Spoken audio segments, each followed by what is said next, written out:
తిను, లేదంటే కాళీప్రసాద్ వచ్చి తినేస్తాడు.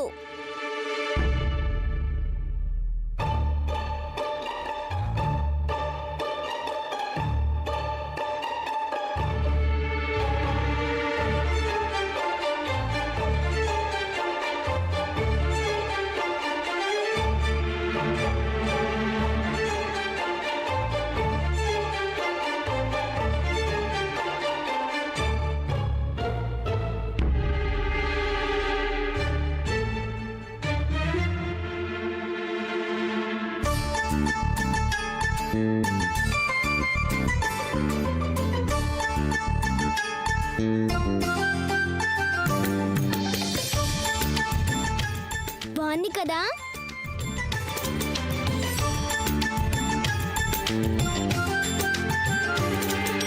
ఎలాంటి తల్లివి నువ్వు? ఒకవైపు రాజేశ్వరి మా బిడ్డనెంత బాగా పెంచుతుందో నీకు కనబడడం లేదా? ఇంకా ఈ ప్రపంచంలో భుజం భుజం కలిపి మాతో కలిసి నడుస్తోంది. కానీ నువ్వు ఉన్నావు. నువ్వు కన్న చిన్న పిల్లాన్ని కూడా సరిగ్గా చూసుకోలేవు. అతన్ని నువ్వెక్కడ చూసావు? మేము నిన్నే అడుగుతున్నావు. అమీర్పూర్.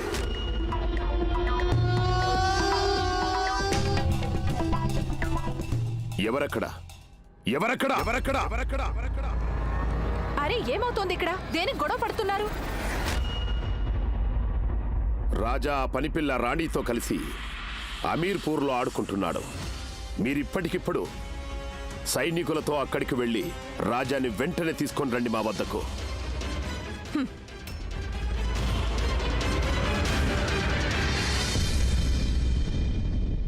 చూసావమ్మా, ఆ బాబు ఇక్కడే నిద్రపోయాడు. వాళ్ళ ఇంట్లో వాళ్ళు వెతుకుతూ ఉంటారు. నేను ఓ పని చేస్తాను, తను ఎత్తుకుని వెళ్ళి వాళ్ళ ఇంట్లో వదిలేసి వస్తానా? పొద్దు లక్ష్మణ్ ఎంత గాఢ నిద్రలో ఉన్నాడో చూడు. కలలు కంటున్నాడు. పిల్లలు కనే కలల్ని చెదరనివ్వకూడదు. రాణి స్నేహితుడి అన్నయ్య కదా, తప్పకుండా ఎవరో ఒకరు తన్ని తీసుకువెళ్ళడానికి వస్తారు. మీరు చెప్పింది కూడా నిజమేనమ్మా.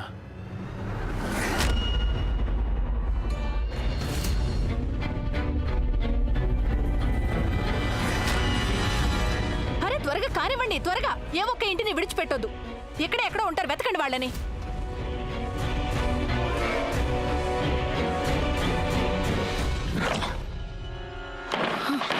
బయట గొడవ ఏంటి? అమ్మా, సిపాయిలు ఊర్లో ప్రతి ఇంటిని సోదా చేస్తున్నారు. రాణిని దాచిపెట్టు, వెళ్ళు. లేవండి. మేమెందుకు వెళ్ళాలి? రాణి ప్రశ్నలు అడగ, చెప్పింది విను, పద. మరి రాజా? వెళ్ళు వెళ్ళు వెళ్ళు. ఏం జరిగినా సరే బయటికి రావద్దు. ఇంకో మాట, చప్పుడు చేయకుండా ఉండండి.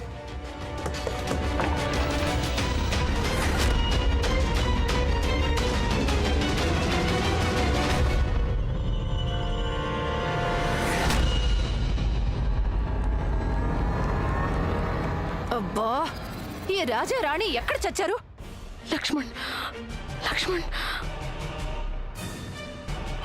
అమ్మా, వాళ్ళు ఎవరిని వెతుకుతున్నారో నాకు సరిగ్గా తెలియదు. కానీ ఒకవేళ వాళ్ళు మమ్మల్ని గుర్తుపడితే, ఉన్నట్టుండి ఈ కొత్త సమస్య ఎక్కడి నుంచి వచ్చిందో. ఈ సమస్య మేమే తెచ్చిపెట్టాం. నారీ నికేతన్లో రాజేశ్వరి నన్ను గుర్తుపట్టి ఉండొచ్చు. నేను బ్రతికే ఉన్న విషయం ఒకవేళ మహల్లోని వాళ్లకు తెలిస్తే, దుర్గమ్మ తల్లి, మా రాణిని కాపాడు తల్లి. ఇదంతా చాడీకోర్ జీవన్ చేసిన పనే అని నాకు తెలుసు. వాడే నాన్నగారికి చెప్పుంటాడు. నేనేమో ఇక్కడ దాక్కుని కూర్చున్నాను. ఆ సైనికులు నన్ను తీసుకెళ్ళడానికి వచ్చారు. వాళ్ళు నిన్ను తీసుకెళ్ళడం ఏంటి రాజాబాజా? మీ ఇంటికి ఎలా వెళ్ళాలో నీకు తెలీదా? ఆ మాత్రం తెలీదా రాజాబాజా? నీకేం తెలీదులే బల్లి. ఇది మా నాన్నగారి శాసనం. ఆయనకు చెప్పకుండా ఇంట్లోంచి ఎవరూ ఎక్కడికి వెళ్ళకూడదు. నేను ఆ శాసనాన్ని ఉల్లంఘించాను. అలా భయపడతావేంటి? అదేదో మొదటిసారి చేసినట్టు. పోన్లే, మొదటిసారే ఇలా జరిగింది. మరేం పర్లేదు. ఇంట్లో వాళ్ళ మాట కాదన్నప్పుడు ఇదిగో ఇలా అమాయకంగా మొహం పెట్టాలి. తర్వాత వాళ్ళతో ఏమనాలంటే తప్పైపోయింది అని. అప్పుడు పెద్దవాళ్ళు క్షమించేస్తారు. మీ నాన్నమ్మ ఉట్ట అమాయకురాలు. కానీ మా నాన్న రాక్షసుడు గారు. ఆయనకేమో నా మీద ప్రేమ లేదు, నాకేమో ఆయన మీద ప్రేమ లేదు. నేను రోజు పాలు తాగుతాను తెలుసా? నేను పెద్దవాడిని అయ్యాక నాకెంత బలం రావాలంటే నేను ఆ రాక్షసుడు గారిని కొట్టేయాలి. అలా ఎప్పుడూ అనకూడదు. కోపంలో అయినా సరే. నువ్వు అదృష్టవంతుడివి రాజా. మీ ఇంట్లో అమ్మా నాన్న ఇద్దరూ ఉన్నారు. మా ఇంట్లో నాకు అమ్మే లేదు. నేను ఎప్పుడూ మా అమ్మను చూడనే లేదు. అయినా నాకు అమ్మ గుర్తొస్తుంది. ఎంత కోపిష్టిదైనా సరే, పొద్దున్న లేవగానే నా చెంపలు 2 వాయించినా సరే, నా చెవి మెలిపెట్టినా సరే, నాకంటే ఎక్కువగా కాళీప్రసాద్ని ప్రేమించినా సరే, కానీ అమ్ముంటే ఎంత బాగుండేదో కదా. నానమ్మ అంటుంది అమ్మ నాన్నల దెబ్బలు అదృష్టం ఉంటేనే దొరుకుతాయని. బండరాయి మీద సుత్తితో కొడితేనే కదా విగ్రహం తయారయ్యేది. మీ నాన్నగారు నిన్ను ప్రేమిస్తున్నారు కనుకే నిన్నెప్పుడు తిడుతుంటారు. ప్రేమ ఉన్న చోట కోపం ఎక్కువసేపు నిలబడదు అంటారు. కాళీప్రసాద్ కూడా అన్నీ నేర్పించడానికి నేనెంత కోప్పడేదాన్నో. నా చేతి దెబ్బలతోనే వాడి తెలివి పెరిగింది. నువ్వు కూడా మీ నాన్నగారు చెప్పినట్టు మారిపోయావంటే అప్పుడు మీ నాన్నగారు నిన్ను ప్రేమగా చూసుకుంటారు. నేను బయటికి వెళ్తాను బల్లి. అయితే నాన్నమ్మకు చెప్పమంటావా తలుపులు తెరవమని? వద్దు, అలా చేయొద్దు.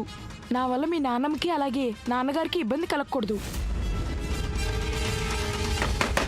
తలుపులు తెరవండి. ఏమైంది? తలుపు తెరిచేందుకు ఇంత ఆలస్యం చేస్తున్నారెందుకు? తలుపులు తెరవండి.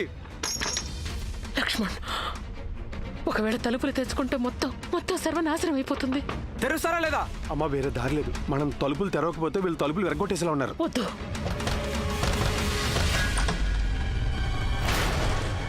తలుపు తీయడానికి ఇంతసేపు పట్టిందంటే రండి, లోపలంతా సోదా చేయండి. జరుగు.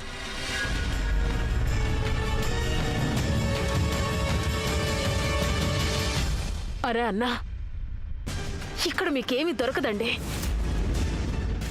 అరే చెప్పాం కదా ఇక్కడ ఎవరు లేరని.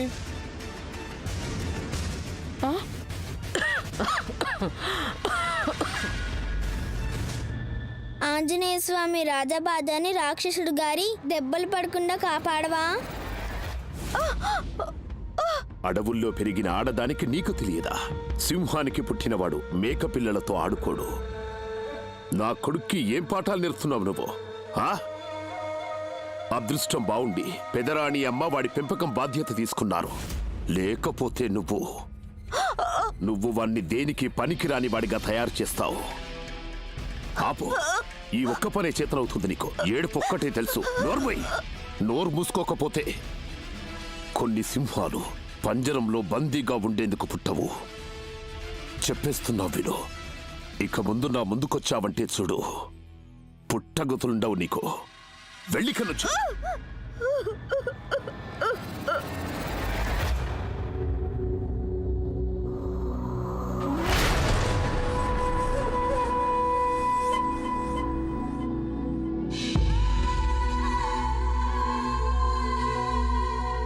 మీరు చిరాగ్గా ఉన్నారని మాకు తెలుసు మహారాజా. రాజా మీరు చెప్పిన మాట వినలేదు, అంతే కదా జరిగింది. మనం ఇంకేమీ కోల్పోలేదు కదా. జీవన్ రాజాని చూసేశాడు. ఇక మనం వాణ్ణి మహల్కి తీసుకొచ్చేస్తాం. అన్నట్టు మీతో ఒకటి మాట్లాడాలి మహారాజా. అయినా ఇందులో రాజా తప్పు కూడా అంతగా లేదు. వణుకుతున్న కళ్ళాన్ని పట్టుకుంటే గుర్రం వసం తప్పి తీరుతుంది. అంటే ఏంటి? మేము చెప్పదలుచుకున్నది ఏమిటంటే మహారాజా, మీరు రాజా బాధ్యతలు పెదరాణి అమ్మకి అప్పచెప్పారు కదా. పెదరాణి అమ్మకి వయసు మళ్ళింది, ముసలివారైపోయారు. ఇప్పుడు వారిలో మునుపటి సామర్థ్యం లేదు. మునుపటి పెదరాణి అమ్మ మట్టిగడ్డని కూడా మాణిక్యంగా మార్చగలిగేవారు. కానీ ఇప్పుడు వారు అలసిపోయారు. ఏదేమైనా మన రాజాలో యువరాజులకు ఉండవలసిన లక్షణాలు ఎలాగూ లేవు. అదే మన జీవన్ని చూడండి. రాజా కంటే చిన్నవాడు, కానీ వాడిలో యువరాజుకు ఉండవలసిన గుణాలన్నీ ఉన్నాయి. తెలివితేటలున్నాయి, ధైర్య సాహసాలున్నాయి. వాడు రాజనీతి కూడా తెలుసుకున్నాడు. రాజనీతి వాడికి తెలియకపోవడం ఏమిటి? వాణ్ణి కన్నది కూడా నువ్వే కదా. పైగా కుట్రలు వేయడంలో నీకు నువ్వే సాటి. కానీ నువ్వు అనుకుంటున్నావేమో నువ్వేసే కుట్రల్లో నన్ను పావులా వాడుకోవచ్చని. అలా అనుకుంటే నువ్వు ఈ ప్రపంచంలో అతిపెద్ద మూర్ఖురాలివి. అలా గాలిలో మేడలు కట్టే ప్రయత్నం ఇంకెప్పుడు చెయ్యొద్దు రాజేశ్వరి. అలాగే నీ హద్దులేమిటో మరవద్దు. మా వరకు నువ్వు కేవలం 2వ ఆడదానివి మాత్రమే, అంతకన్నా ఏం లేదు. ఇక రాజా మాటకొస్తే రాజా ఎలాంటి వాడైనా సరే వాడు నా కన్న కొడుకు. వాడికి గుణపాఠం చెప్పి శిక్షించే హక్కు కేవలం మాకే ఉంది. అది ఇంకెవరికీ లేదు. అర్థమైందా నీకు? మహారాజా, యువరాజు గారు వచ్చేశారు.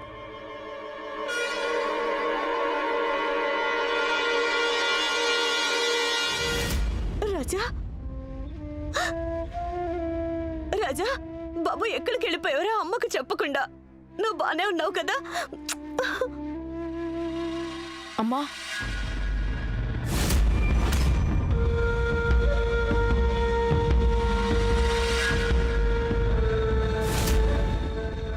సింహానికి పుట్టి మేకతోలు కప్పుకున్నావా? ఈరోజు ఆమీర్ కోట్ యువరాజు ఓ బికారి వేషంలో వచ్చాడు. సిగ్గనిపించడం లేదా నీకు? నాన్నగారు నన్ను క్షమించండి. రా నాతో. అయ్యో వద్దు.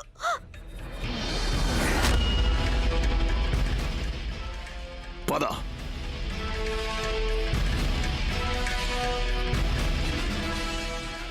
రాజా రాజా రాజా, నేను చేయకండి. రాజా రాజా రాజా, నన్ను క్షమించండి నాన్నగారు, నన్ను క్షమించండి. అడవిలోంచి బయటపడడానికి ఓ ఆటవికుడి నుంచి ఆమీర్ కోటికి రాజవడానికి మాకో జీవితకాలం పట్టింది. కానీ నువ్వు ఒకే ఒక్క పూటలో అంతా మొదటికి తెచ్చేశావు. ఒక బికారి రాజులా మారటానికి కొన్ని సంవత్సరాలు పడతాయి. కానీ నీకు ఒక యువరాజు నుండి బికారిగా మారడానికి కేవలం ఒక పూటే పట్టింది. నీ వేషం ఎలా ఉందో తెలుసా? బికారిలా మారొచ్చావు నువ్వు. ఇదంతా చెయ్యడానికి ఎంత ధైర్యం వచ్చింది చెప్పు. బాబు రాజా, చిన్నప్పుడు కొడితే దెబ్బ ఒంటి మీద, దాని గుర్తులు మనసు మీద పడతాయి. ఈ దుర్మార్గుడు నాగా రాజాని ఇలా నిర్దయగా చావబాదితే మా రాజా నన్ను కొట్టకండి. రాజా మనసులో పట్టరాని ద్వేషం చోటు చేసుకుంటుంది. ఆ ద్వేషమే రాజాని మన ఆయుధంగా మారుస్తుంది. ఆయుధంగా.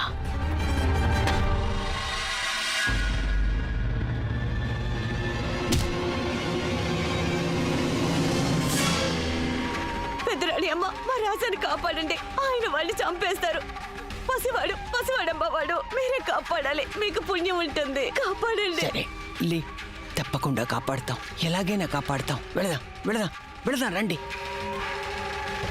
తలుపు తెరవండి.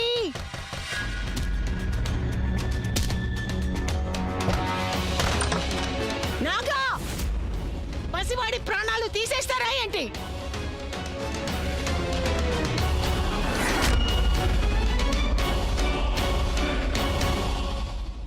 రాజా రాజా, అయ్యో నా బాబే. అయ్యో, కాస్త ఓర్చుకో అమ్మా, ఇంకొంచెం ఓర్చుకో. అయ్యో, బాగా నొప్పెడుతోందా నాన్న? అయ్యో పాపం, సుకుమారంగా ఉండే బిడ్డని చావబాదేశాడే. తగ్గిపోతుందిలే నాన్న. ఈ నాగా ఉన్నాడే మనిషి కాడు, వాడొట్టి అడవి మృగం. మేము ఉన్నాం కాబట్టి నాగాని అక్కడితో ఆపగలిగాం. లేకపోతే అతన్ని పేక నులిమి చంపేసి ఉండేవాడు. వాడిది మనసు కాదు, పాషాణం. కానీ నాన్న, నువ్వు భయపడకు. మేం నీతో ఉన్నాం కదా రాజా. చూస్తూ ఉండు, మేం నిన్ను ఎంత శక్తివంతుడుగా మారుస్తావంటే మరోసారి ఆ నాగాన్ని మీద చెయ్యెత్తితే నువ్వు తిరగబడి కొట్టొచ్చు. కాదు పెద్దరాణి అమ్మా, ఎప్పటికీ నేను అలాంటి పని చేయను. నాన్నగారు చేసిందంతా సరైంది. అయినా తప్పంతా నాదే కదా. వారి అనుమతి లేకుండా ఇంట్లోంచి బయటకు వెళ్ళాను. అంత చిన్న తప్పు చేసినందుకు ఇంత పెద్ద శిక్ష? బండరాయి మీద సుత్తితో కొడితేనే కదా విగ్రహం తయారయ్యేది. మీ నాన్నగారు నిన్ను ప్రేమిస్తున్నారు కనుకే నిన్నెప్పుడు తిడుతుంటారు. వారు నన్ను శిక్షించారు ఎందుకంటే వారికి నేనంటే ఎంతో ప్రేమ. బండరాయి మీద సుత్తి దెబ్బలు పడకపోతే అది విగ్రహంలో ఎలా మారుతుంది? నువ్వింతకు ముందెప్పుడు ఇలాంటి మాటలు మాట్లాడలేదే. ఎక్కడ నేర్చుకున్నావు? ఎవరు నేర్పారేంటి? రాణి ఎవరు? అదే మన ఇంట్లో పనిచేస్తుందే. ఆ రోజు యాపిల్ తీసుకుని తినబోయిందే. తనంటుంది భగవంతుడే దిగొచ్చి అమ్మా నాన్నలు తప్పు పట్టినా అది మనం వినిపించుకోకూడదు అని. బాగుంది బాగుందే. ఈ రాణికి వాళ్ళమ్మ మంచి మాటలు నేర్పింది. హ? ఏం చేస్తుంటుంది వాళ్ళమ్మ? వాళ్ళమ్మ చాలా ఏళ్ల క్రితమే భగవంతుడి దగ్గరికి వెళ్ళిపోయింది. తను వాళ్ళ నాన్నగారు నానమ్మలతో ఉంటోంది. మేం ఊహిస్తున్నది నిజమయ్యే అవకాశం ఉందా? మేం ఆర్పేసిన ఆ జ్వాలలోంచి పుట్టిన నిపురవ కాదు కదా ఇది? రాణి ఇంట్లో వాళ్ళు చాలా మంచి వాళ్ళు. వాళ్ళ నాన్నగారు నాకు మామిడికాయ మొక్కలు ఇచ్చారు. భలే పుల్లగా ఉన్నాయి తెలుసా?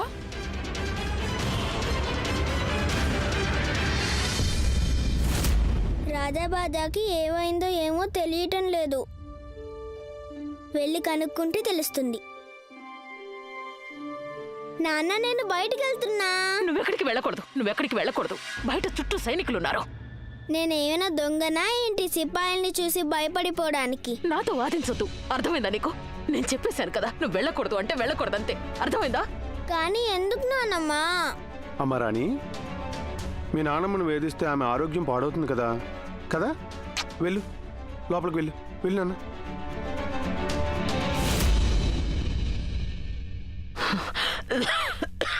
అమ్మా అమ్మా, సిపాయిలు చెప్పారు కదా వాళ్ళెవరో యువరాజుని వెతుకుతున్నారని. అలాంటప్పుడు మీకు ఎందుకంత కంగారు? అమ్మ, రాణికి ఏమీ కాదు. లేదు అమ్మా, మనం ఎవరమో వాళ్ళకి అస్సలు తెలీదు. లేదు లక్ష్మణ్, మాకెందుకో మన రహస్యం తెలిసిపోయిందనిపిస్తోంది. రహస్యమా?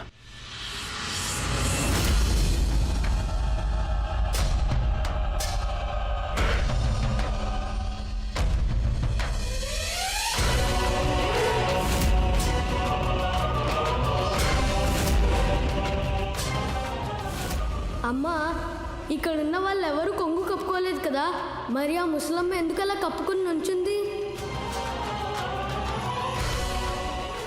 ఒక్క నిమిషం నాన్న, మేము చూసొస్తాం.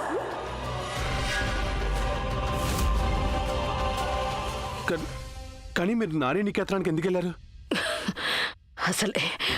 అసలే మా రోగం మూలంగా ఇంత ఖర్చు. అది చాలదన్నట్టు నీ చేతికి తగిలిన గాయం. ఇంట్లో తినడానికి అన్నం మెతుకులేదు. నీకు భారం కావడం మాకిష్టం లేదు లక్ష్మణ్. అమ్మా, మీ మాటలకు అసలు అర్థం ఉందా? అయినా అమ్మ కొడుక్కి భారం ఎలా అవుతుంది? మళ్ళీ ఇలాంటి మాటలు మాట్లాడొద్దు మీరు. అమ్మా, మీకు ఖచ్చితంగా తెలుసా రాజేశ్వరి మిమ్మల్ని చూసేసిందని? ఏమో చెప్పలేమో, కానీ మాకు అనిపిస్తోంది మనకున్న అపాయం ఇంకా తొలగిపోలేదు.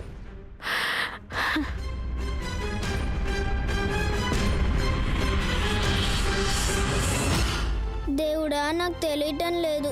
అక్కడ రాజాబాజాని రాక్షసుడు గారు ఏం చేస్తున్నారో ఏమో.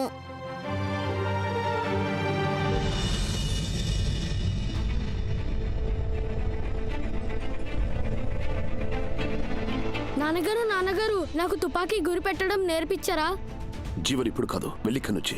నాన్నగారు! జీవన్, వెళ్ళు.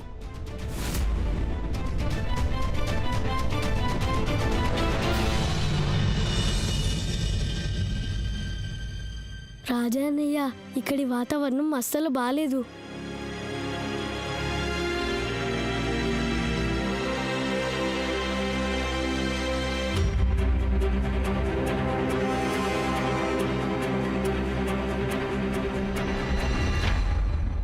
నన్ను క్షమించండి నాన్నగారు. నాకు బాగా తెలుసు మీది కోపం కాదు, దుఃఖమని. ఎందుకంటే నేను మీరు కోరుకున్నట్లు లేను కాబట్టి. నేను మీ పెద్ద అబ్బాయిని, అందుకే మీ ఆశలన్నీ నా మీదే ఉంటాయి.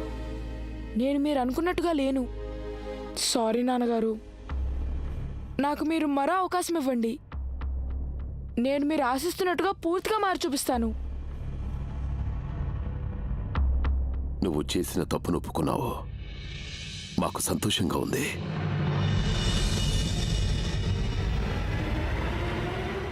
రాజా, భోంచేసావా నువ్వు? కూర్చో.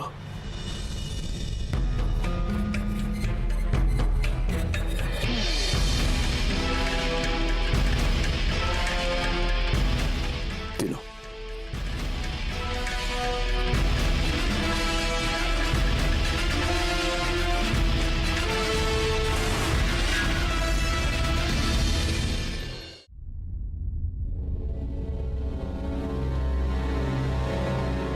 మీకు ఈరోజు ఎంతో సుదీనం కదా పెదరాణి అమ్మ, అయినా మీ మొహం అలా ఉందేంటి?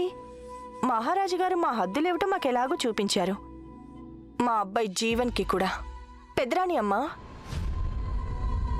మీరు ఆ రాజాని మీ శరణులో ఎందుకు ఉంచుకున్నారో మాకైతే తెలీదు. కానీ ఒక్క మాట మీరు గుర్తుంచుకోండి, నాగ ఎవరికి సొంతం కాలేడు.